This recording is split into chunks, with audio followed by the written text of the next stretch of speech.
Thank you for joining us for the fully digital workflows for the 3 appointment definitive restorations. Now it is my extreme pleasure to introduce our 2 speakers this evening. First, I would like to introduce Wayne Cesar from ZimV. Wayne Cesar has more than 35 years of experience in the dental industry, specializing in implant restoration and education. He delivers implant and prosthetic programs internationally, supports clinicians daily with technical and clinical expertise, and hosted hands-on seminars for more than 2 decades and has authored multiple peer review articles. Welcome, Wayne.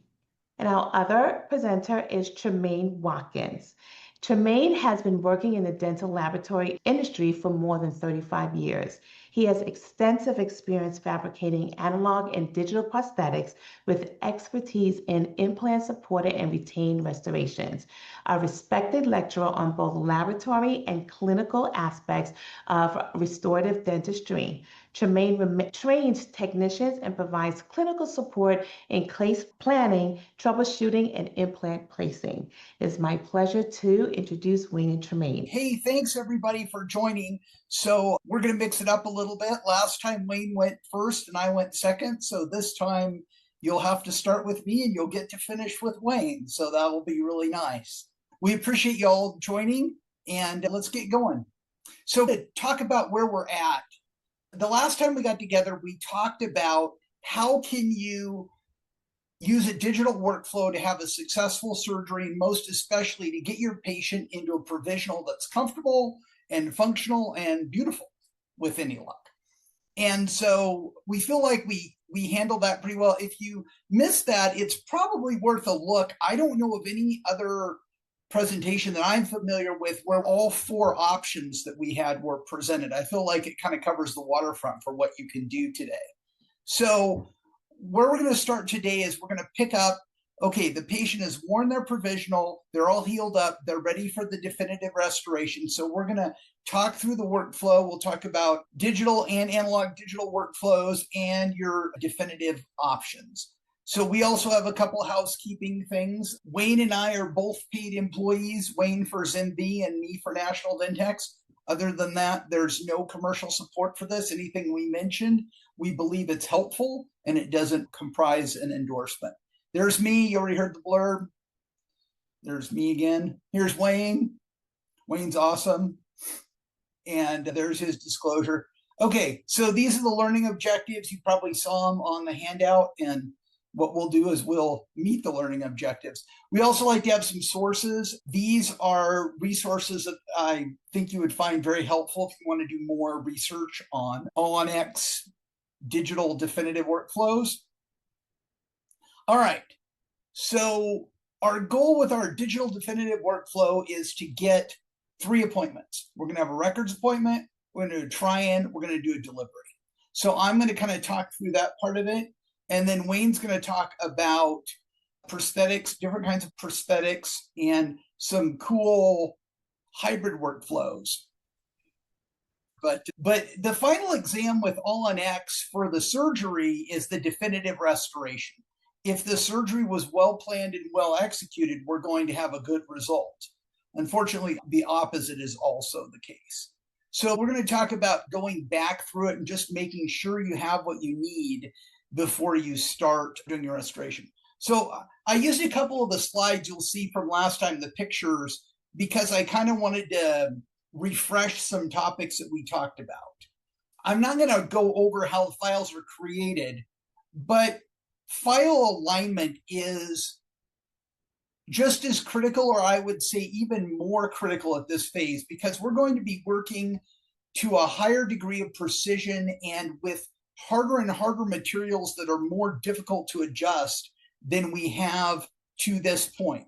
Even a printed provisional, if you got a high speed and a carbide, you can adjust it pretty easily. But on the other hand, the zirconia is not that easy to adjust. So we want to make sure that we have a good alignment strategy. I'm going to talk about the average patient, let's say, hopefully 80-20 rule. But you'll need to be kind of thinking when you get the unusual cases, which you know you will, I mean, that's part of All-on-X, is as I'm taking my records, am I taking records that can be accurately aligned? Because at the end of the day, the precision of the bite and the fit to the tissue and the tooth position is directly related to how accurate we do our file alignment. Patient concerns. So we've already dealt with the money by and large. And the good thing is this is not near as painful as the first time around. So hopefully that's all been managed. But we do want to talk about time with them. And one of the things we want to do is we want to pack as much as we can into each appointment. Because for most of our patients, as you know, getting off work and coming to the office and waiting and doing their thing, that's the disruption. So if we have 3 long appointments or 4 short appointments, I think most patients would perceive the 3 appointment setup as better. The other thing is that we need to, and we'll talk about kind of the evaluation process, but we need to get ready to communicate with our patients one more time. Make sure they understand, hey, remember when you came in before and we did the surgery and now you have these teeth. Now we're getting ready to give you your permanent teeth. And we're going to be doing 3 appointments and, you guys know the shtick. So we want to make sure that the patient really understands this. This is a good time to warm up any hygiene. If you're doing like a locator case or something like that, parts replacement. A colleague of mine said this recently, and I think this is really good. Discussion before treatment is helpful information. Discussion after treatment is an excuse. So we want to front load our communication with our patients. Fixed or removable. Again, we went over this in detail, so I don't want to hit it too hard, but there's one point I want to make here. If you've had 3 to 6 months of watching and coaching your patient, and if they came in for their first recall and the underside of their prosthetic was filthy and you're like, you ought to clean that. And then they come in the second month and it's still filthy, you may want to revisit the removable discussion. We're going to be talking primarily about fixed tonight, but there are some good removable options. And if you have any questions about those, feel free to ask about it. Both Wayne and I have dealt with more in our share, and we're happy to help out with that. At the end of the day, the one factor that we can easily control is hygiene. So if we see a patient who chooses not to be compliant and we put them into a complex fixed restoration, we may need to look in the mirror if the implants start failing. So I guess revisit this one more time. FP1s, if you planned an FP1, the main thing we need to look at is how good is the provisional in terms of how nice does it look? How are the emergence profiles, all that stuff? How much does it look like this one, basically? And then if not, can we get there? In other words, if you've seen, like, let's say you've seen some bone and tissue loss over on this side, and we're going to have some asymmetry. What are the results going to look like? In extreme example or extreme cases, do we need some surgical alteration? I would recommend, if you're going to do an FP1, I would make sure that I had a beautiful provisional that the patient was 100% accepting of before I started on the definitive, whatever it took to do that. You might do it through a digital mock-up. We can definitely do that. You might do it through the prototype, but especially if you think there needs to be some surgical correction, working through that. And again, applying my excuse rule, make sure you look at the case and then, we had a really nice plan for this. And a lot of it's coming together real well. But there are a couple areas that I'm concerned about, and I'd like to potentially make some adjustments to get a really nice result for you. We'll have to do fill in the blank, explain to them grafting or whatever it is needs to be done. And if they say, well, I don't want to do that, then you say, okay, then I would need to do, and then you'll get them in the mock-up. But these cases, especially if it's a case like this, is not so bad because you can't see the transition line. But if the person smiles like this, and this is asymmetric, it could be a challenge, and you need to, in my opinion, it's better to work that out before you get to the end. Transition line, hopefully you never see a case like this. Hopefully this was all managed. I guess there's the off chance that a person will show up with implants. I know that happens at some offices, and you don't know where they came from, and they're not looking awesome. need to figure out a plan on this. I would say with a case like this specific case, you kind of have to look at it and say, could I convert this to an FP1? Do I have space for removable? And again, if I was trying to fix this case, I would really get this person into a mock-up that we all agreed looked good before we go forward. Digital redesign, this can just be a great tool if you're dealing with the last two slides. If you get us good records and a nice photo or even better 3D facial scans, we can go ahead and redesign the case even to, if you remove the current prosthetic and scan the tissue, we can actually simulate either adding gingiva or doing crown lengthening or different things like that, or even just adapting to what's there. So it'd be possible to show the patient a mock-up if the patient is at that point. If they need to see the actual thing, of course, we can do that as well. Occlusal forces, again, already talked about it. Need to look at it one more time. We want to look at the prosthetic because now we can see, is there a tremendous amount of wear on it? Then we are going to have to account for that. Have we had breakage? We really need to think about how come? Was the occlusion uneven? Do we miss something? One of the cool things about All on X is we have that built-in multi-month evaluation period, which we rarely have with prosthetics. So we really have an opportunity to get things in really good shape. Want to make sure the TMJs are asymptomatic, and then we want to validate CR with bimanual manipulation and make sure that we're in CR. I always try to avoid this. I get that we can do it in theory, but the lever length is still there. So we want to look at, if we have a case like this and it's been in provisionalization for several months, we haven't had any breakage, then we can be pretty confident that we're going to be able to get a good result, because what we're restoring it with will be sturdier than what we had during the provisionalization phase. The main challenge is if we had a case where we maybe had premolars, patient wants to add molars. Do we need to reinforce the restoration potentially? And Wayne will talk about the different options that are available. Or do we maybe just do, instead of a premolar, a molar? Be cautious about adding additional posterior cantilever in the definitive. Multi-unit abutments. Fortunately for you, the MUA should already be in. I would strongly advise trying to do full arch without MUAs. There's other ways to save money. This will make your life extraordinarily difficult. And there really isn't, I know PIC has some scan bodies for direct to fixture, but by and large, there isn't a workflow for doing digital direct to fixture. So if you want to do digital, you need MUAs.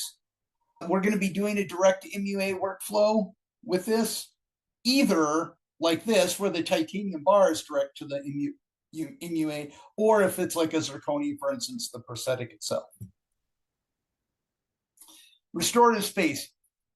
Again, as you guys know, the only way we can make more restorative space at this phase is opening the bite.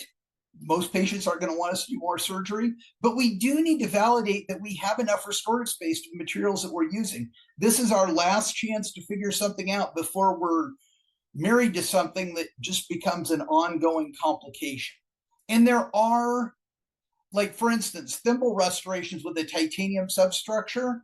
Those are pretty sturdy even in thin section, because the whole thing from the tip of the prep to the polished titanium intaglio surface is solid titanium. So sometimes it gives you a good alternative for a restoration where there isn't a lot of VDO. We see this a lot in laboratories. And one other thing I wanted to remind you guys is you have a great way to test it. You can grab the provisional, measure it with a Bowley gauge, and you'll know exactly how much restorative space you have. So if you don't have enough, work with your laboratory to get a plan to make sure that the restoration that you're putting in there, again, taking into account the patient-specific variables on bite and the material strength, is going to be adequate. I like Dr. Stanley's aphorism, and I'll share it here. Proper planning prevents poor prognosis. You can take that one to the bank.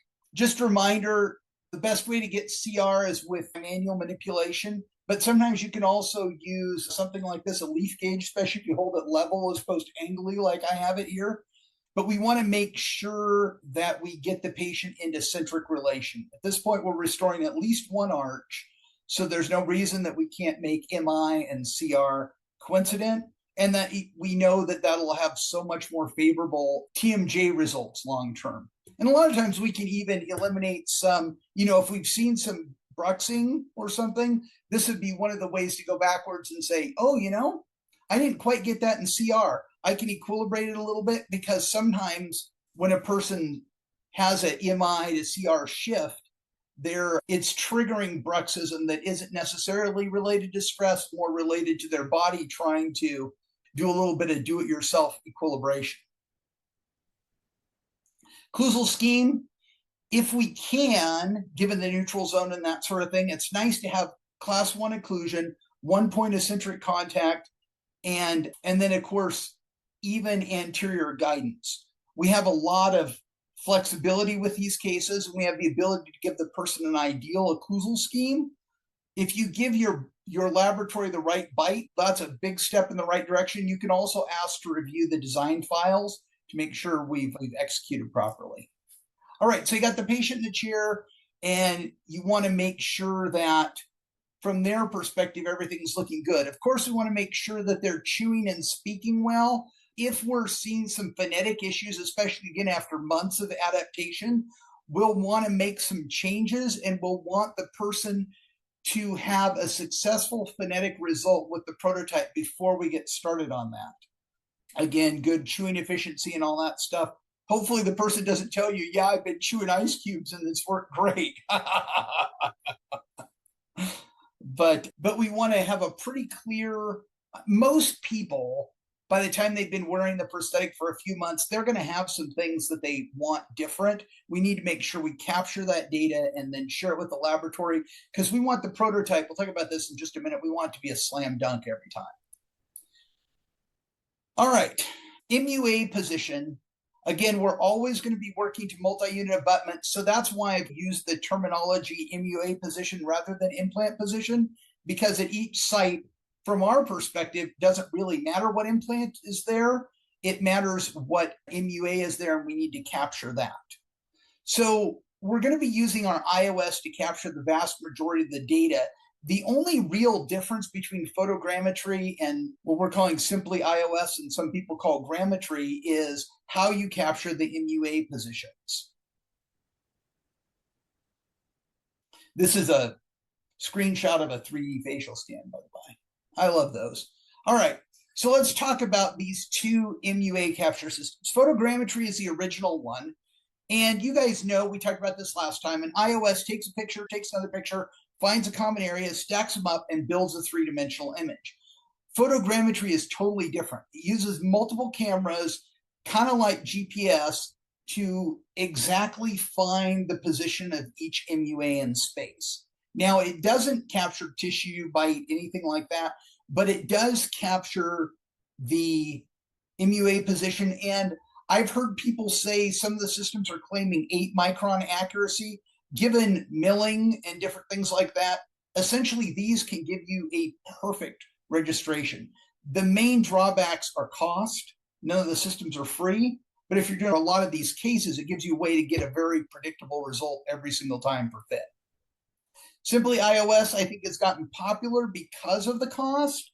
And what it does is it uses a precision scan body, and we're starting to get two terms for this. This is such an exploding field that the terminology is developing while we're talking about it, basically.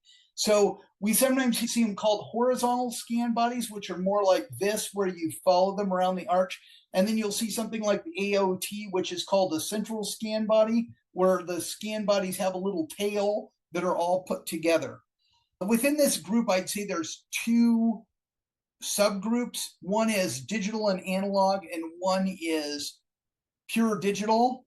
So OptiSplint, Truss, and Exact are examples of digital analog because they have to be splinted together. The good thing is if you're choosing to do a workflow that has a tie base or something like that, These will actually create a verification patty for you, which can be really helpful. If you're wanting to do a pure digital, most people are liking the ones where you just scan the scan bodies and send it to your laboratory. And again, this is evolving so quickly. You'll probably see 3 more systems in the next 6 months. I wouldn't be surprised. Let's talk about how we do it. So we're going to start off with our photos, and we need to get really good photos. One of the challenges, at least taken me a while with my smartphone, is I tend to zoom in too much. And it's like, no, stay back and get good focus. It's more important to get really, really crisp focus, good orientation of the person's head, just like you would with a face photo. You want to make sure that the person's eyes are level so that the photo can be a reliable indicator of what's going on. If the person's, we'll talk about this in a minute, but if the person's wearing a denture as their provisional, you'll want to make sure it's got a reline impression inside of it before you take the photos so that it'll be stable, so the photos will be really accurate. So for the photos, we want a headshot smile, and then we want a headshot with a Duchenne. So ask them to squint and show all their teeth, snarl, whatever it is. By now they have pretty teeth and they probably relearned how to smile. We just want to make sure that we can see the pink-white transition line. And we also want to make sure that we're not seeing the transition line between the prosthetic and the teeth for an FP3, sorry. If the person says shh, like that's a good way to check the mandibular transition line. And you can also ask them to say Imma, which is a good way to get a relaxed lip view like this. Your profile shots, you want to see the nasolabial angle at about 15 degrees. And we want to take relaxed lip and the bite closed. And then we want to take a smiling with the bite closed and another smiling with the bite open. This will give us one more look at the patient's facial profile and see what do we think about the VDO. That now we're going to take our iOS scans. The first thing is we want to make sure, again, that we understand CR for this patient and that we can scan them in CR.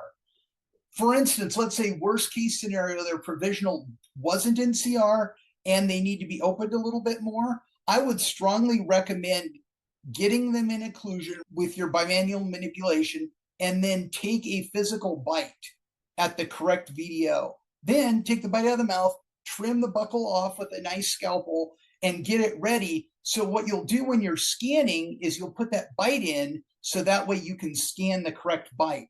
That way, when you're not having to manipulate the bite and scan at the same time. But let's say you got your bite set aside, you're good to go.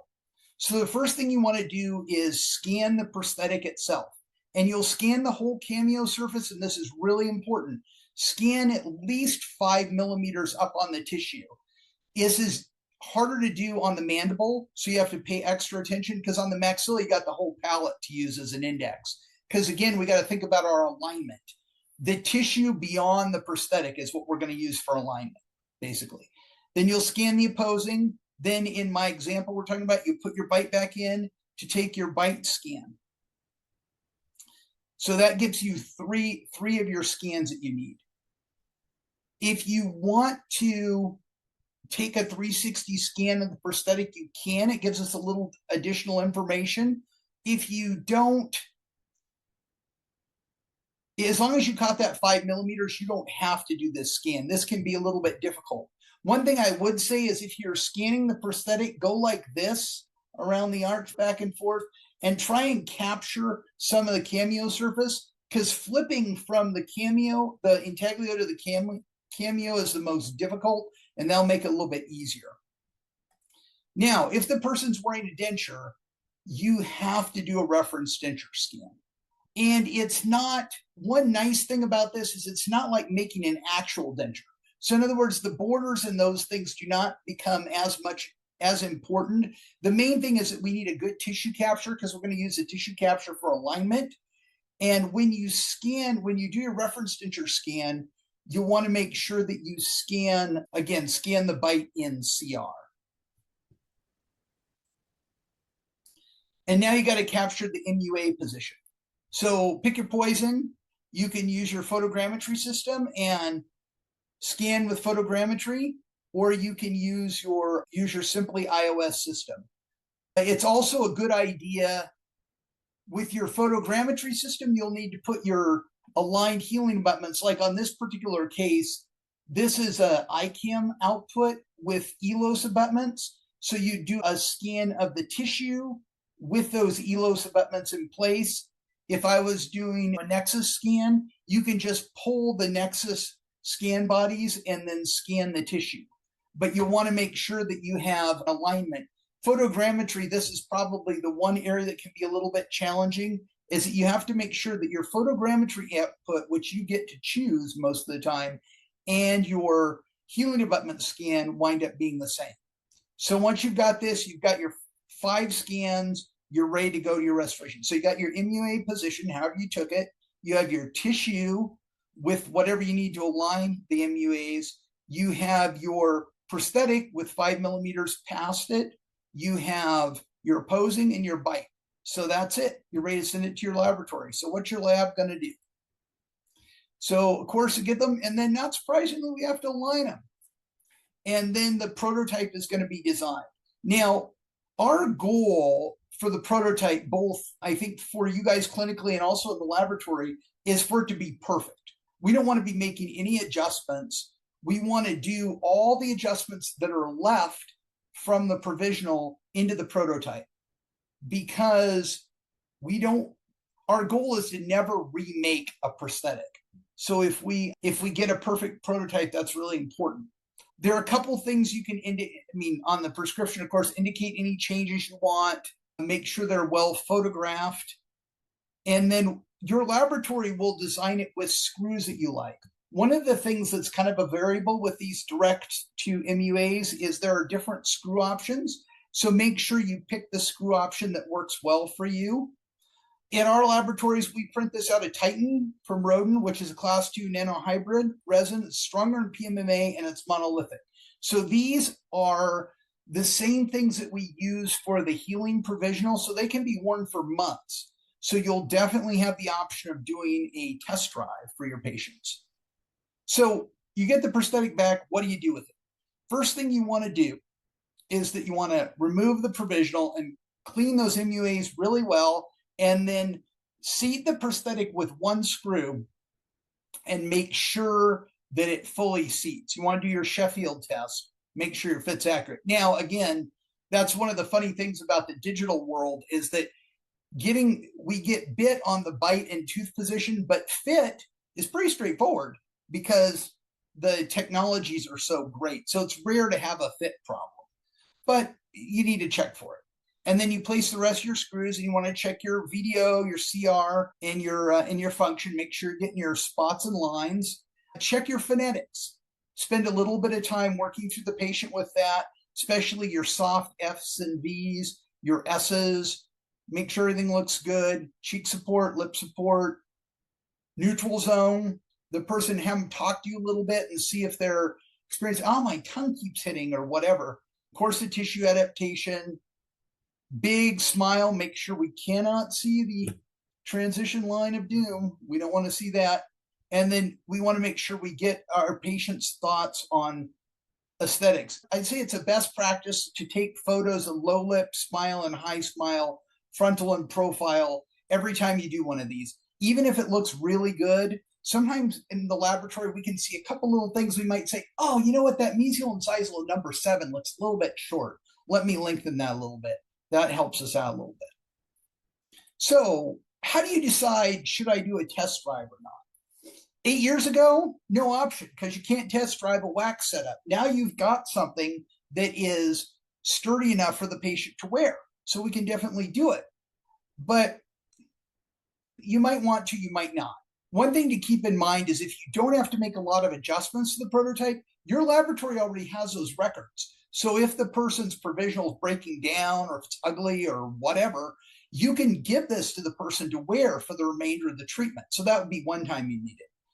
Second, I would say is if the person's very particular, or if they're kind of like, you show them the mirror and they're like, oh, it's all right. Okay, well, we got to do better than that. So sometimes it's a good idea to send them home and say, what can we do to make this beautiful for you, or whatever word you want to use to get them focused, so they can come back and give us some more information. Bite, I would say, is another time. If you've equilibrated the bite and they can't seem to get comfortable, it would be good to have their bite really settled before we start on the definitive. And then the final is, I would say, adaptation.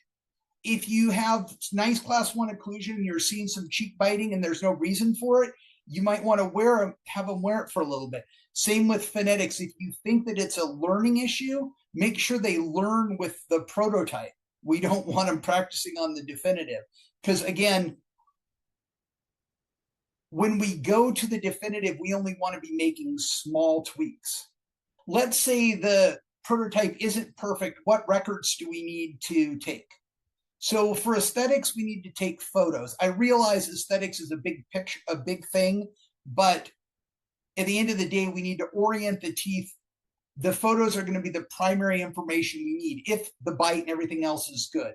Full face for big orientation stuff like midline, sizal cant, that sort of thing. More detailed for things that are more subtle. But you need to make sure that it's as obvious in the picture as it is in real life. Sometimes, for instance, if you had a buccal corridor on let's say the patient's right that looks really open, and you take a zoomed in picture, that's not as helpful. It would be better to take a nice big picture of the whole mouth so we can see, oh, it's imbalance, kind of figure out what's going on there. The bite, after you have it equilibrated into CR, take a new external scan of the prototype, an external scan of the opposing, and the bite in CR, and send that in. We are going to have to do a prototype on that. Aesthetics, you kind of have to decide. If it's a little tweak, it's okay. If it's a big thing like change the midline, buccal corridor, that sort of thing, we should do another prototype. Adaptation, basically all we need is another tissue scan. So remove the prototype and just scan the naked MUAs in the tissue. We'll realign it. If you see anything odd, like maybe a dip in the tissue or something like that, it doesn't hurt to have a photo, but usually the scan's the main thing. And then the fit, you need to take a new MUA scan. Like I said, today, that is very rare. So let's say the try-in went well and we have a good prototype, then your lab's going to go to the definitive.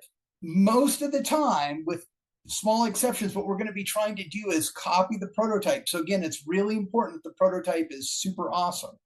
And then your laboratory will get going on designing the definitive restoration. It takes a little bit longer to do this because there's oftentimes multiple components. It takes a while to get parts of them fabricated. They all have to be brought together. So 2 to 3 weeks is not uncommon. But you'll get the definitive back and it's time to deliver. Woohoo! First thing is save the provisional and the prototype.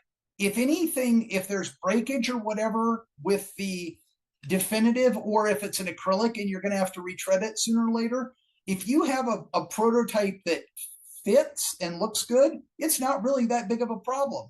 If the person comes in with a definitive broken in half and you have nothing for them, that becomes a little less exciting. So it's just a little bit of insurance. And most offices say, keep it yourself. Don't let the patient have it, because somehow they'll lose it and it'll be your fault. So you want to check for even centric contact, good function, video, aesthetics, and phonetics. Again, we're not really trying to make big changes from the second appointment to this one. So it's more just validating that we pulled forward all the good data we had before. A lot of times at this appointment, you'll spend a pretty good amount of time on hygiene. And I'll mention a couple things that I've heard that might be helpful on the next slide. And then the last thing is this is your time to kind of talk to them about maintenance. So if they have a 4 locator case, for instance, it's a good time to remind them you might need to change the inserts about every 6 months and the abutments every couple of years, depending on how good a care they take of it. So you can kind of put the hygiene monkey back on their back, kind of where it belongs, in my opinion. A lot of offices talk to their patients this way. They say, you know, if you brought a brand new Mercedes, you probably wouldn't say, okay, well, I bought a really nice car, so I'm never going to do anything with it again. I'm just going to drive it and drive it and drive it. Say, no, you plan for your routine maintenance to keep it in shape and that sort of thing. And you can say, your new restoration is like that Mercedes. You need to do some care, and we need to do some care to keep it nice and healthy. You can remind the patients to avoid any kind of abrasive or whitening toothpastes that for their prosthetic, it's best to use denture ones. Irrigation and manual abrasion. Most people, studies have shown that you only remove biofilm with manual abrasion. So a floss threader kind of needs to become their best friend. Proxil from Colgate is a good mild mouthwash. I'm sure you guys have other ones that work well for you. Current best practices, and this varies, there's some difference of opinion, but most practices I know that do a lot of these leave the prosthetic in place unless it has to be removed for access. If you do remove it, a lot of times what people will do is replace 2 screws at a time and note them in the chart. So that way you're not having such a large expense every time you remove the prosthetic. I do have a home care document that I can share with you if you'd like. And so I'm going to stop sharing, and Wayne's going to take over. And it looks like we have a couple questions, so let me look at those while we're switching over here. Which rodent? Oh, so for one of the questions is, which rodent resin do you use for the test drive provisional prototype? We use the Rodent Titan, and we've had really good success with that. We're using it for the same days as well, and that's really worked well. So thanks for the question. Questions make it more interesting. Okay, I'll shut up now. Here's Wayne. Hey, you hear me? Can hear you. All right. How about, can you see my slide? Yes, sir. All right, Tremaine, that was awesome. That was awesome. I actually took I see the thumbs up that just went up. And I will tell you this, there's some things, I love the aspect of saving the provisional. That's so important because you just never know what's going to happen. So you always want to have that provisional. Test drive, I love the aspect of the 3 appointments, and that middle appointment, that second appointment is the provisional, right? So that's your try-in. And we've already tried in, through the original temporary, right? But now we're going into the final, and those 3 appointments are wonderful. But that try-in of that second appointment is so important, and utilizing those rodent products are amazing. A couple of other things I also wrote down: working off of MUAs. Yeah, that's key. Easy to keep things clean, above, either at tissue level or slightly above the tissue, depending on if it's on the upper or the lower. But maintenance, it makes a big difference working off the MUAs, and it gives you a lot of opportunity, especially utilizing the photogrammetry and the grammetry and the digital process. But like you mentioned, Tremaine, going direct, it's definitely more difficult, and you don't have as many options. So those are, and the last thing, transition line of doom, my friend. Never heard of that one. But I'm going to tell you, when that patient smiles and you see that line demarcation, that's not a good day for any of us. And for us as lab techs, what do? We don't bail on the case, but the biggest problem, with these hybrids is a flange. You can't have flanges with hybrids. We know that. And if we do create a flange, now we're in the beginning stages of test driving the case and making sure that the patient can take care of it, right? And then we make those decisions, which I'm going to go over, if we either want to stick with a hybrid, which we may not, but maybe we could do the FP1. Maybe that's an opportunity. But on the other hand, fixed detachables or removables, these are all options. So Tremaine, thank you very much for having me. National Dentex Labs, thank you very much for having me. And our first program, I will just tell you, we have a lot of people listening in on this program tonight. But if you do get a chance, this is like a part 2. And I know, Tremaine, you talked about our part 1 program. But for all of you guys that are on tonight, if you go on to National Dentex on their website and you look up education and you go on demand, and then you go to full arch. So what do? You go on the website, you go on education, on demand, full arch. And then back in April, we did our program, which was called Plan Success, Digital Tools for the Full Arch Provisionalization. And it was awesome. So for you and what you did, this is a great lead in. So I appreciate you all taking out your time to be here tonight. I want to welcome you all. Restorative steps to the final restoration, including material options. I'm going to go over a couple of different things. The first thing is it's really cool, but you got to stick with me. You got to really listen in on this because I'm going to talk more about some lab protocols and procedures, but it's awesome. And it's called triple jig. And so it starts with immediate temporary at that phase, but it also leads into opportunities for the final restoration. We're going to talk about that, and that'll be the beginning of my program. I will take a step back. Yes, we talk about analog and digital. Tremaine, you talked about the digital process, which is awesome, but sometimes we still got to take a step back and look at the traditional impression techniques, kind of like the old school process, but we will talk a little bit about that. And then we'll go back into the digital techniques, which you had covered. And I have a couple of things to share, which are pretty cool. And then from there, we'll summarize our program talking about various hybrid prosthetic offerings. So for example, we'll talk about the old school traditional hybrid, right? Back in the day, we waxed, cast, cut, and soldered. And then we went ahead and put on acrylic and denture teeth, traditional hybrids. They're still popular today, and the maintenance of those types of cases is fairly easy, right? So we're going to talk a little bit about that and show some cases. Then we'll do copy mill, fixed attachable, removable options, nano ceramic, zirconia tie base versus tie base direct to MUAs. So you talked a little bit about that, Tremaine. So I'll mention I have one slide to share in regards to some of the products that ZimVie offers working along with National Dentex Labs. And then the last thing is I have a little video and a final case to talk about a very cool hybrid, which is called a split bar. And that's how I'm going to summarize my program.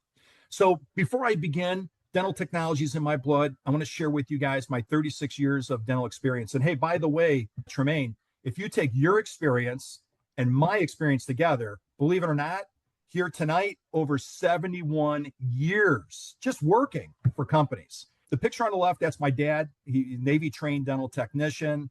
The next picture is my uncle, who was a lab about 5 miles from my house. And I'm coming to you guys from a little town called Frankfort, which is in Illinois, and it's about 45 miles south of Chicago. So that's my uncle's lab. It's about 5 miles from my house. The picture in the middle, that's my brother, Steve. He also owns a lab just outside the Detroit area. My son at one time, he was in the lab working on dentures and doing things and helping out my uncle. So that's a cool picture of him sitting at the bench. And then lastly, I'm very proud to share this with you all tonight. This is my niece. This is Erin. And Erin is, as of 2 weeks, graduated dental school from Midwestern in Phoenix. And believe it or not, right from graduation, Tremaine, she actually drove with her dad, my brother Steve, all the way up to Canada. And then he said goodbye. And she's actually working currently 2 weeks into the job after graduation. She's actually working for an office up in Anchorage, Alaska, believe it or not. I want to wish her success. And a very cool picture of my dad kicking back in the lab, smoking a cig, right? Look at that. The Bunsen burner, the cup of coffee. That's a cool picture of my dad. And then look at the lab back in the day, right? Belt-driven hand pieces, hand articulators. Man, we've come a long way, especially with digital. And then again, I grew up in the laboratory my entire life. This is my dad working out of the basement, doing his magic. But I wanted to share those things with you guys tonight. So let's deep dive. Let's get into it. So delivering your final restoration, right? You have two options. You have analog processes and digital processes. Tremaine, you went over to digital processes beautifully, showing everything that you need, how you fix things, through that second step with that temporary and so on. But I got a question. Wouldn't it be cool if we can actually deliver potentially not just in 3 appointments, but maybe even in 2 appointments successfully at a high percentage of 90% of the time? That would be awesome, right? And then if we do 3 appointments, and sometimes things change, so we get it, and we can deliver in 3 appointments. So at 10% of the time. So this technique I'm going to share with you guys is something that National Dentex can do with you. It's a very, very cool technique, and it's pioneered by one of my good friends named Tony Prestopino, and it's called the triple jig. And so what is triple jig, right? What is it? Number 1, it's a custom tray. Number 2, it's a verification jig or an index, which we always still utilize things like that. And then number 3, it's actually a base plate. It's also a occlusal rim for our VDO. The picture on the left is a situation that we are going through a process of making a dual same day conversion, upper, lower. The picture in the middle shows the upper and the lower temporaries that were fabricated and converted the day of the surgery. And the picture on the right is the beautiful smile of that patient, 90% of the cases delivering within 2 appointments. And that's what we did for this particular patient. So let's kind of go through this process. All right. So you got to stay with me because I'm going to talk a lot about some lab work here, but it's interesting. And this is all the same day. So this is at the surgeon's office. This is with you as the general dentist. This is the laboratory support working with you. All of this is done delivering that temporary the same day. Now, yes, can we deliver the next day? Sure. We can take scans. We could take impressions. There are ways to be able to do that. But for this particular case, it was same day dentistry. So we go through a process of all the photographs, right, which Tremaine talked about. We go through a process of, this is the traditional analog process where we went ahead, and of course we can do digital, right, with intraoral scanning and so on. But in this case, they just took traditional impressions, made models. We're going to go through the process of measuring from the incisal edge down. And how much space do we need? We need at least 15 millimeters, anterior, posterior, upper, lower, doesn't matter. We need at least 15 millimeters. So in the lab, we're going to go through a process according to CBCT, according to intraoral scanning, right, .com files and STL files, and we're going to utilize software with the lab to be able to determine and create our prosthesis. But in this case here, we measured, we gained our 15 millimeters, and we basically just removed the teeth, right? Again, I took a pencil from the incisal edge down 15 millimeters, and we went ahead and removed the teeth, and we made an immediate denture. However did you make it? If you're going to make it by digital, if you're going to print it, you're going to mill it, if you're going to go through a process of traditional heat process, microwavable, I mean, whatever you want to do, we got to make a temporary prosthesis that we're going to convert the same day of the surgery. So think about this. Implants are in. Multi-units are on. Multi-units angle correct. Get that access hole where they need to be, which is lingual, right? So the access holes are ready to go. Implants in, multi-units are on, tissue sutured, maybe, maybe not. But at that point there, we do a conversion. We can do smart denture conversion. We could do a traditional conversion. You guys know what a traditional conversion is, where we drill out all the holes and we do all the work. And we put temporary cylinders on and we put rubber dam on to protect the tissue. In the lab and the doctor, we're all working together, injecting composites or resins or whatever we're going to do. But the bottom line is this. For the conversion, we've connected the temporary cylinders to the prosthesis. And you all know how to do that, and you've all seen that. So in this case here, we've done the conversion. We picked up these temp cylinders. Now we give it to the lab, right? The lab guy, the lab girl takes it from you. And what are they going to do? It's very easy. This is the steps of what the lab does for this beautiful 2-step, 3-step procedure. What they do is they put some analogs on the temp cylinders that were picked up, right? You guys can see that on the right-hand side. And they put some screws or, you know, some waxing guide pins or something to hold it in place. And then we go ahead and we inject in some soft tissue. So that's what we're doing. We're basically making a model. We pour up the model in stone, and we're going to do this on the upper, we're going to do this on the lower, and we articulate the case. That's the picture in the middle. So they go ahead and they articulate the case, and you notice that the pin is down, metal to metal. Now, in the meanwhile, I can remove. Now I have a model with analogs, right? With my soft tissue. So at that point there, we can remove these temporaries. So this is the behind the scenes. This is what National Dentex Lab, this is what they're doing when they're supporting you chairside, right? So they're now behind the scenes polishing and finishing the upper and the lower temporary, okay? Getting ready for delivery, which is traditional. But the difference is this. What we do, and I'm just showing one arch at a time. What we're going to do, this is the upper, and what they're going to do is the lab is going to make a putty impression, a big old putty impression, right? And they're going to impress that whole upper arch. That's what they're doing. And when they do that, they go ahead and they create the bite, and they make sure that where's the bite? When the pin is down. And they go ahead and they rubber band that, and they just let that material set for a couple of minutes. Now, what we're going to do in the lab is that we're going to take some temporary cylinders, the picture on the left, that's a good example of a temp cylinder. And we're going to put that temp cylinder onto these analogs, these multi-unit abutment analogs, right? And if they're in occlusion or what, you know, we take a Sharpie, Tremaine, we go ahead, we get some Joe Dandy discs. You guys see fireworks and we cut those. So we want to make sure the picture on the upper left, you see all those temporary cylinders, but they're out of occlusion, right? That's all good to go.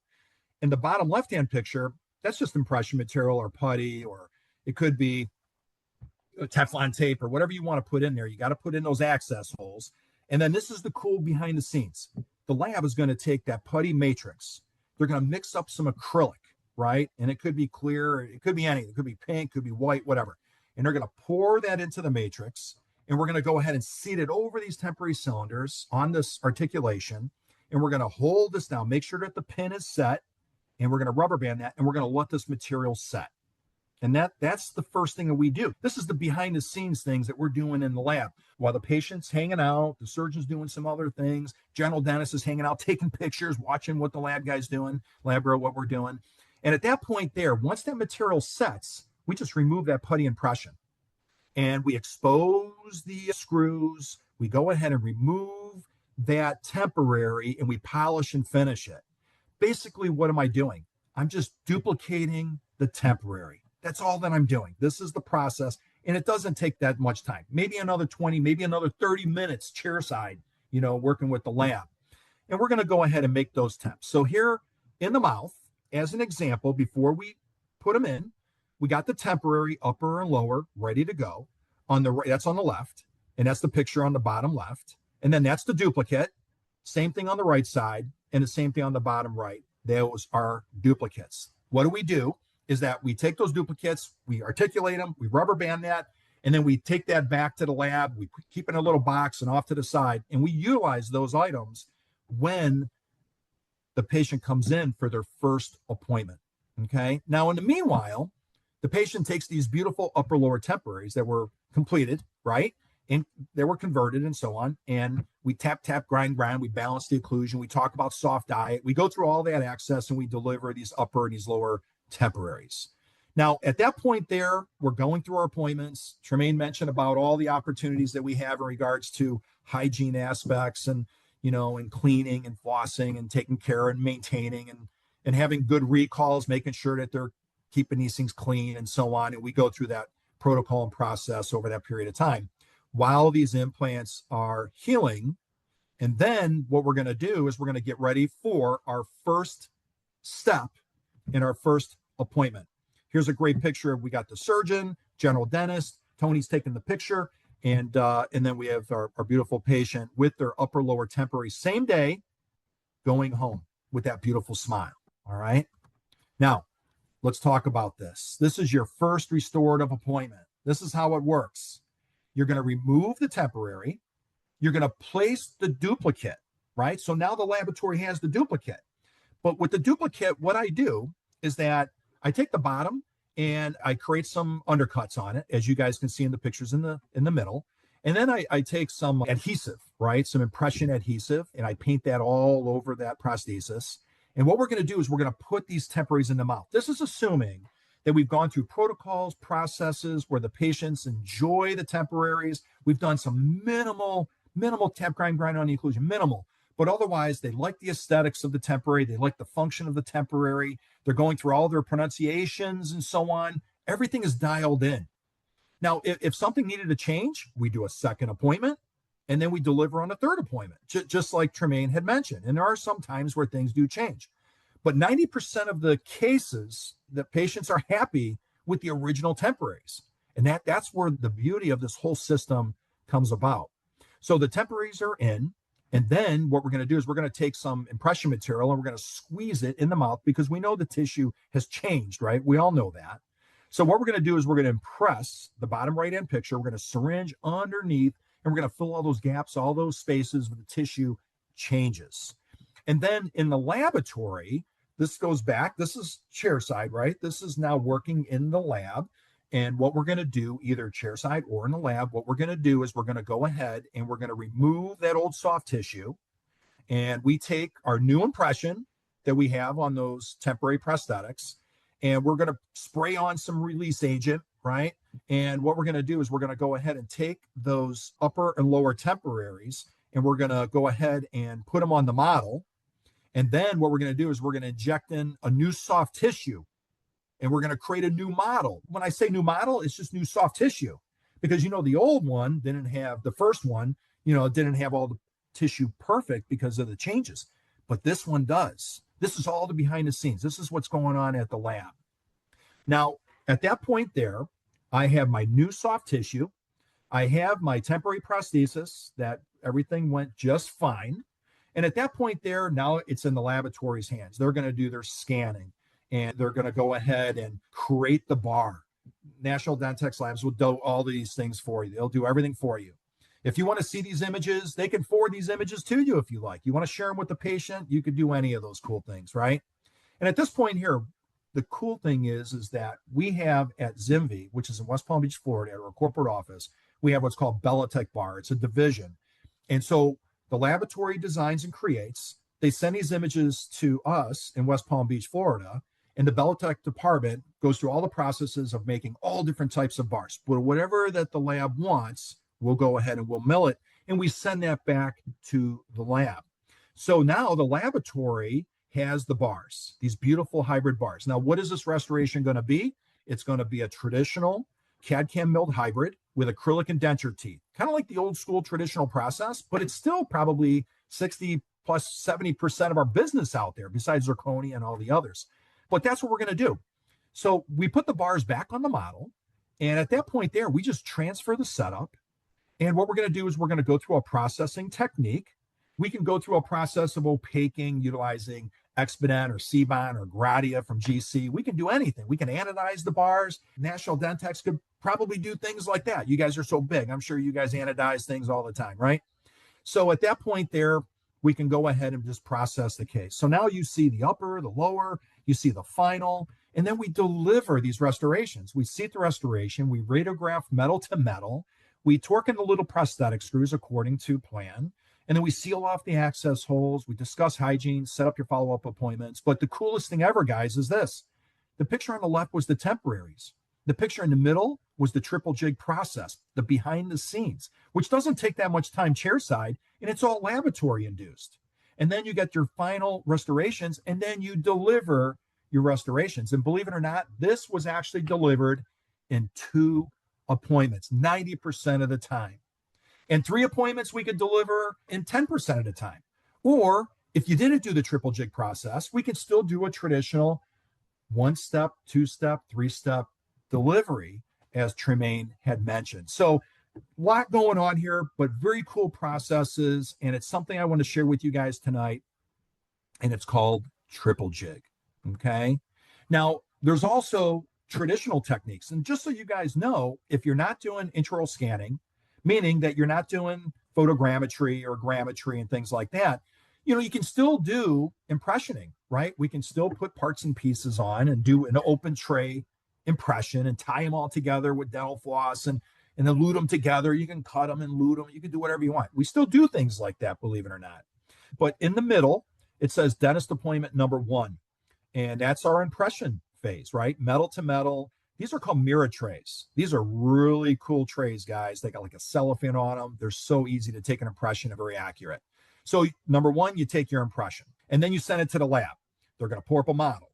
They're going to do a base plate and a bite room, right? Appointment number 2, if you go, clockwise here, appointment number 2 is your base plate bite room try-in and your verification jig try-in. So you always try in your verification jig, which is made by the lab also. And then from there, you do a 1 screw test, right? Making sure that there's everything's metal to metal and there's no gaps, no spaces, no black lines. And if you did see something like that, you just cut it, you re-lute it together. The lab doesn't have to make new models. They'll fix the model. You don't have to take new impressions. That's what I'm saying. They'll adjust the model and just go on with the case. But the dental lab, in appointment number 2, they're going to do the base plate bite room setup, right? Appointment number 3 for you guys in the field is doing a setup, try-in. Now, if everything according to plan looks great, you do your minimal adjustments and so on, maybe you tweak a tooth, maybe they like that diastema, who knows? Maybe they like to put a toothpick, who knows what they want. But if you want to change that within the wax, you can do that. And then basically from there, the appointment number 3 with the lab, they're designing the bar. And they're working with us, the Bellatech milling bar system, right? And we mill the bar and we send it back to the lab. The lab can go ahead and try on the teeth, and you can do an appointment for trying if you like. And at that point there, it goes back to the lab and we process and then we deliver, and it takes 5 appointments. That's very traditional. And this is the wheel of all the processes and all the things that we do. And each appointment takes about an hour, and that's kind of like how that it goes. And the laboratory technician, for the most part, they'll be there with you if you want them to be there and help you guide and take care of you. Now, let's talk about scanning, right? So just to reiterate, what Tremaine had reviewed, when you have a universal multi-unit abutment, for example, that's what we offer, and that at ZimVie, and the top of that multi-unit abutment is a 4.8, which is universal throughout the system with 98% of the implant companies on the market. But for example, you have an intraoral scan, right? An intraoral scan body. Now, the word on the street is this. The word on the street is that sometimes these scan bodies, people feel that they're great to make temporaries, but some people feel that they're not accurate enough for final restorations. So these are kind of the things that we're working through as a process as a manufacturer and working very closely with the lab. But let's just say this. Your restoration, your temporary is done, right? We take the temporary off. We put the scan body on the multi-unit. We go ahead, we intraorally scan it, and then you have the option. You can go to final, but I'm telling you that most people feel more with their experiences and they feel more confident. That's the word I was looking for, confidence for temporaries. But, do we utilize them for photogrammetry? And the answer is yes. So for example, if we're going to make a temporary, right? So you put your intraoral scan body on, and from there, the implants are in, multi-units are on, your intraoral scan body goes on. There's a good example, metal to metal. And then we go ahead and we scan it. Any intraoral scan, we scan it.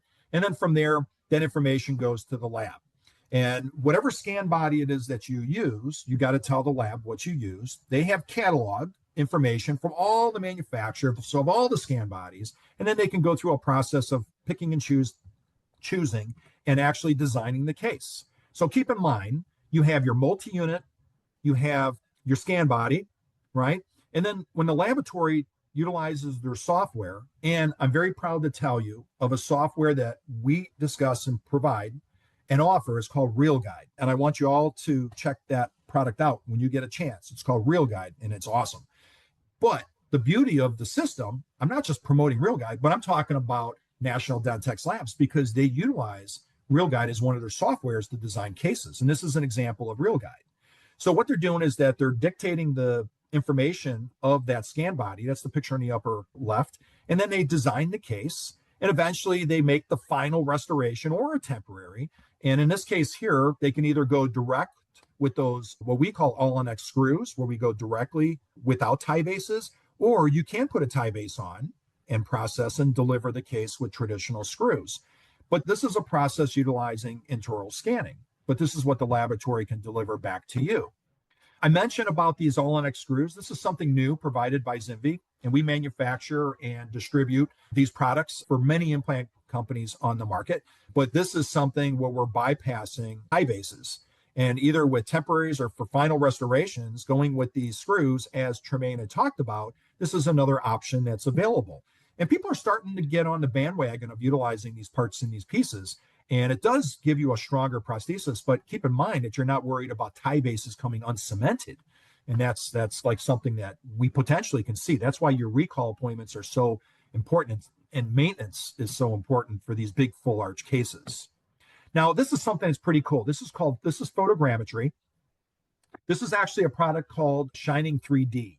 And we're going to show you a process with ZimVie, creating a split bar as a final restoration. And with Shining 3D, this is a photogrammetry system without the photogrammetry camera. So the actual lab can potentially have something like this, or you can have something like this, and you utilize this wand to go ahead and you scan the multi-unit. You put on these scan bodies that Tremaine talked about earlier, and we scan those. It goes into the software with the laptop sitting right by your side, and then check that out. We utilize our cataloged information, which is in this Shining 3D software, and they utilize the intraoral scan bodies that I was showing you earlier on the bottom right-hand side. And so you're not scanning scan bodies, Remember, the accuracy was questionable, people were saying. But what they're doing is they're actually scanning from Shining 3D, these scan bodies, which are on the bottom left-hand picture. But in the category of the library, they're actually utilizing my scan body to be able to dignify and understand and create the models. And then from there, that Real Guide software, as an example, creates you a wax up, a digital wax up, creates the hybrid design and the final restoration. And this is a good example of what's called a split bar, which is a zirconia restoration shell with a CAD/CAM milled bar, which is actually cemented into the zirconia frame. And a lot of people are saying that it's lighter in weight, but the fact is that your maintenance, if something goes wrong, is easier to, we don't repair, we still remake it from the beginning if something fractures or chips, but it's easier to remove it from the bar. And the bar is always the bar. It always sits on top of those multi-unit abutments. And then we have a new prosthesis created by the lab. You guys justify the reasons of why things didn't work out, probably an occlusal issue. And then at that point there, we'll just go ahead and bond it and then deliver. So this is a very cool way to design and deliver cases. Now, a couple of different things to mention to you. Hybrids. This is your traditional acrylic denture hybrid. This is a CAD/CAM milled bar for aesthetics, function, and support. This is a beautiful option as a restoration. We used to cast frames. And then what we would do is we do porcelain work. This is by a lab tech named David Gildy. He passed away many years ago, but his work was beautiful. And I know, Tremaine, as a dental tech, you look at something like this and you say, wow, man, all ceramic. This is how things used to be, right? Before all the great stuff that we have today. But this was wax, cast, cut, and soldered. We utilized porcelain for the pink, and then individual PFM crowns. Big money case, but well worth the wait when they deliver these beautiful restorations. But this is how we used to do things in the past. But today, if you want to utilize a micro ceramic material, you want to do what we call a copy mill procedure with zirconia crowns and anodizing bars. This is something that we still do, and we do it today. So it is an option for a beautiful, beautiful restoration. And this is what they call a copy mill, but it does have individual zirconia crowns, not like back in the day ceramics, but individual zirconia crowns. And again, a beautiful restoration. Again, a copy mill is a pattern that's created. We used to create them by making them ourselves, and then we went through a process of scanning and milling out these components. But nowadays we can design it in our software and we can mill these things. And what we're doing is they're utilizing nano composites. That's a GC pattern resin. Not GC pattern resin. That's GC. That's Gradia. I'm sorry, guys. Not acrylic. That's Gradia, which is a lab composite. So if you look at this case, that's a metal understructure, and you have all composite, which looks beautiful, and it's easy to repair. It's easy to repair composite. This is zirconia. This is a full zirconia, monolithic zirconia with tie bases connected. So this is a wonderful, viable option. Technique sensitive in regards to all the protocols and the procedures, but National Dentex Labs has that down pat. So they have great high success when offering these full zirconia restorations. But keep in mind that we are still putting little tie bases and cementing them into the bottom of these restorations, unless we utilize those all-on-X screws that bypasses these tie bases, which is an option. And that would be a good discussion to have with Tremaine and with your laboratory when you're designing and creating and delivering your final restorations. So a couple more things, and then I'm going to wind down and we're going to do some Q&A. But cementing the universal multi-unit tie base into a zirconia restoration. Zirconia is gaining a lot of popularity today. Keep in mind, remember, we have our multi-unit abutment, we have our tie bases, right? And I call that a connector. That's basically fundamentals of what it is. But the laboratory is going through a process with this beautiful zirconia restoration. They know the exact size of these tie bases through all the different companies with their software. And then they go through a process of bonding each of these in. I was on a lecture the other day with Lee Culp and listening to him talk about cementation procedures. And this is, people ask me about cements all the time. You can also talk to Tremaine about this in the lab. But he really enjoyed working with Multi-Link Hybrid, which is made by Ivoclar. They say that they're the specialists in cementing abutment solutions. But for either abutments or for these bars, when cementing to zirconia or individual tie bases and things like that, they say that the Multi-Link Hybrid abutment cement is excellent and it's universal. So it has a lot of compatibility with materials on the market. On the right-hand side, for polishing and finishing, the cement and polishing and finisher zirconia, that's a product that I learned about. I have not personally used it, but Lee said it's absolutely awesome. And it's called Wow Polishing Paste, for a special polish for zirconia restorations. And then you utilize a Robinson bristle brush on a slow procedure, and it just polishes up that cement in that area. Very beautiful. So if you're looking for products, these are really good ones to work with. This is another product called Nano Composite. Nano composites also are somewhat gaining popularity in the market. Now, it's not zirconia and it's not a CAD/CAM mill bar, but it's actual composite. And this is one called Crystal Ultra in Trilor. And as you can see, it has a variance of different colors. It's very lightweight. It is a composite, so it's easy to repair. But you do take tie bases and you cement them into the bottom of this restoration. That's the pictures on the bottom and on the right. So this is another example of another option. When you're looking for situations where you want fixed detachables, this is a great example. This is called an MK1. It's a CAD/CAM mill bar, but if you need a flange or if you need a situation that's patient detachable, fixed detachable, this is a very, very cool restoration to think about. And especially if you need a flange, right, due to some bone loss on the maxillary arch. And it is patient removable. There's little tools that take it in and out. You got to have good dexterity, but this is a good example of a fixed detachable. This is another good example of a fixed detachable. It's a Beltec bar with hater clips and a loop passive little plunger attachment. You know, this is a situation that the patient had a beautiful hybrid, but they didn't like the space and they weren't keeping it clean too well.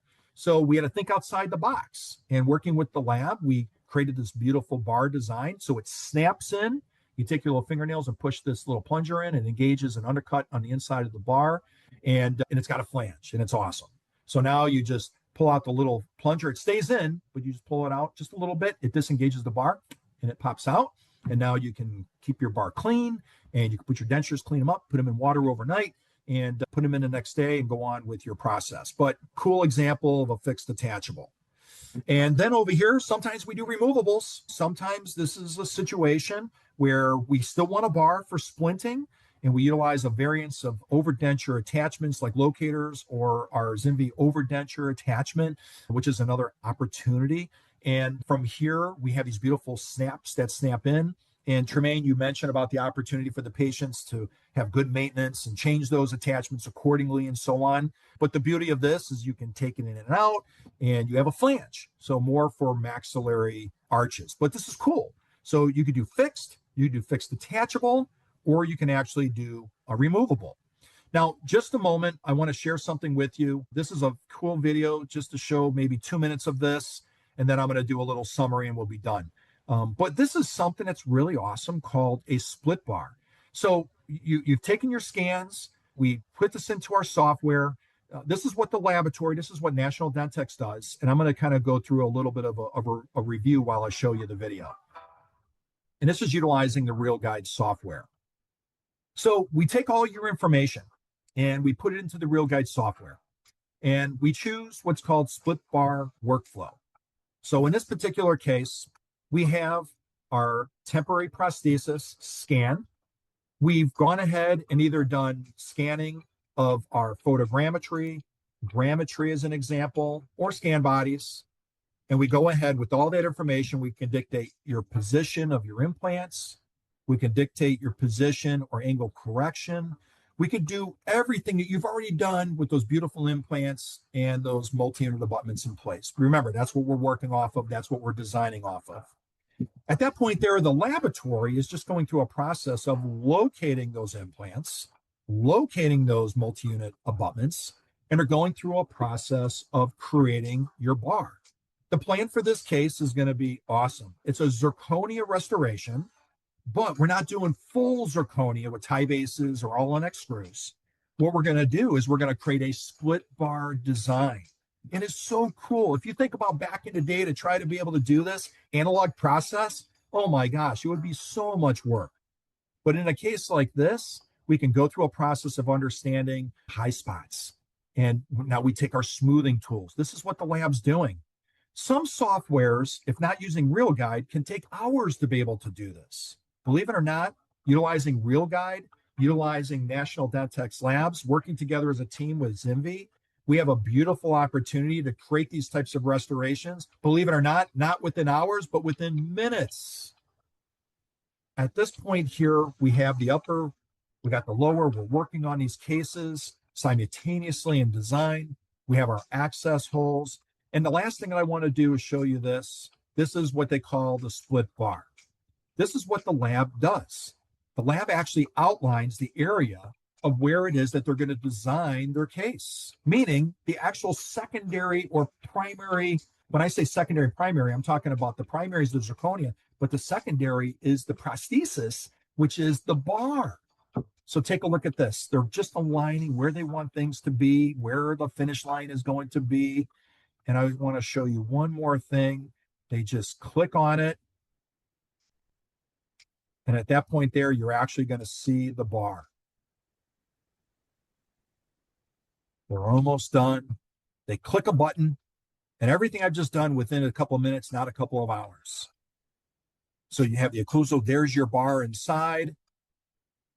You got your zirconia on the occlusal. You can see your access holes. It is just absolutely awesome. So this is something I just wanted to share with you. This is more detail of what the laboratory does, but it is really a very cool process.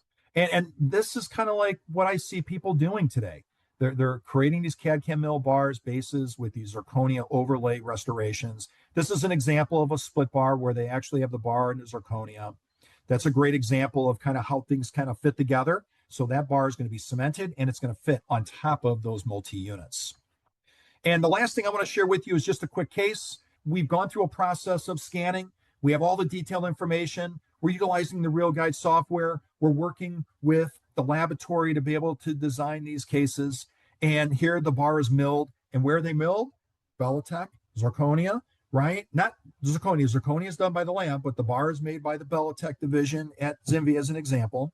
And in this particular case, there's your bar. Here's the zirconia getting ready for sintering, right? Sintered in a green state. So here we are. And at that point there, we color, we characterize, it's fired. So then we have the bar, we have the zirconia. And in this case here, the lab tech utilized a different type of cement. This is GSEM. I can't see the rest of what it says on there, but from GC. So that's another type of cement, bonding these things together. And then we put it back onto the model to articulate and equilibrate the bite. And there's the definitive restoration. That's how it looks. And the lab can anodize these if they want. It could be silver, it could be gold, whatever color that they want to choose, it can be done. And here's the definitive restoration. Here's the final restoration 3 weeks later. And actually, Tremaine, you mentioned about 3 weeks in regards to time, some cases. But this was actually delivered at the second appointment, utilizing the triple jig process for this particular case. So we equilibrate the bite, posterior occlusion only, slightly out of occlusion on the anterior. This should be checked at every hygiene appointment. Tremaine, I wrote down class 1 occlusion, anterior guidance, balanced occlusion, absolutely awesome. And that's our definitive restoration, and that's what's delivered. Now, the last thing, don't let this happen to you. So if it's too thin, the zirconia, and you put tie bases underneath, sometimes we're starting to see fractures. But the bottom pictures, that's a split bar with zirconia. So really, can you tell the difference? On the left-hand side, I got tie bases bonded into the bottom of the zirconia, delivered restoration. On the right-hand side, I got that beautiful split bar design, right? And then with the bonded zirconia and delivered. You can't tell the difference. And if you look at the bottom of the restoration, you know, which one you think would work better in your situation. So the split bar is something that's gaining a lot of popularity for whatever the reasons and all the reasons that we talked about tonight. So patients happy, great restoration, so many good offerings that can be given to you all for your patients. So for example, we talked about full contour zirconia, which is an option, either with the tie bases or going with those all-on-X screws. Zirconia with a titanium bar, that's the split bar. So we talked about that. That's gaining popularity. I'm going to tell you guys, it's gaining popularity. We did talk about nanoceramics. We didn't go over locator fix, but that's another option. Acrylic over titanium bar, traditional hybrid, right? I showed that in the beginning. That's still, I think, from what I can see and when I'm out presenting and lecturing, that's still like 70, 75% of the business that I see. But zirconia is growing every day, and especially with that split bar. Locator overdenture by ZimVie. These are all great opportunities for removable bar overdenture, like a hater bar, and a conus. I didn't get into the details of conus, but that's another Not a fixed attachable, but removable. But that is another option also. So on behalf of myself, so that's my email. That's one of my horses of 4 horses I have. That's Tasty Man. I've had him for 24 years. He's turning 30 this year. So I always love to talk about my Tasty Mundo, Taste-a-Mundo. We call him Tasty Man, but that's my email if I can help. If there's no questions, do you mind if I make a couple of comments? Absolutely. So I think when we don't get questions, it means that we did a great job and we covered everything Absolutely. from A to Z, which we did. Tonight was a very impactful presentation with a lot of detailed information. There's no doubt. The one thing that I'd like to say is that for somebody like myself, we've been doing this between myself and Tremaine. We've been doing this for a very, very long time. We both lecture in the field. We work together as a team. And the good things that really come out of that is understanding teamwork, between all of us as organizations. But I will tell you this, to understand what's available today. And what's interesting, Tremaine, is that when I'm in a room lecturing, and if I have 50 doctors in the room, I ask them, I say, raise your hands. How many of you guys have intraoral scanners, right? I'm going to tell you 95% of the people raise their hands, which is absolutely amazing. If it was 5, 6, 7, 8 years ago, room was like crickets, right? So to be able to go through an intraoral scanning process, to be able to merge files together, either through traditional photographs or photographs through scanning opportunities and cameras or whatever it is that you have, the laboratory, the more information you give, the better of the outcome the restoration is going to be. But with intraoral scanning, with the ability to merge files, just talk with the lab and they will walk you through this process. And it's not like how it was years ago. And when I say years ago, I'm only talking like 5, 6, 7, 8 years. I mean, Tremaine and I have been doing these full arch cases for 20 plus years. And it's so different from then until now, but it's a streamlined protocol and process. The photogrammetry options, the grammetry options, the intraoral scanning options with scan bodies. It just all comes together so nice. And these bars, however that they're made, or your zirconia restorations with the all-on-X screws, however it is that these restorations are created, the accuracy is there. And that's really important for everybody to know. And then, Tremaine, you mentioned about the hygiene processes and good follow-up and maintenance and keeping the temporary. I mean, that's gold. If I learned anything tonight, that's key. Save that temporary. But I just want to thank all of you guys and everybody out there tonight, everybody else out there throughout the world, because I know we have some international people listening too. We appreciate all of you guys. Thank you very much for joining us. I hope you got something. Both Wayne and I are readily available if you have questions. I mean, like he said, there's a lot of different ways to go about this, and we can support the way that works best for you and your individual patients.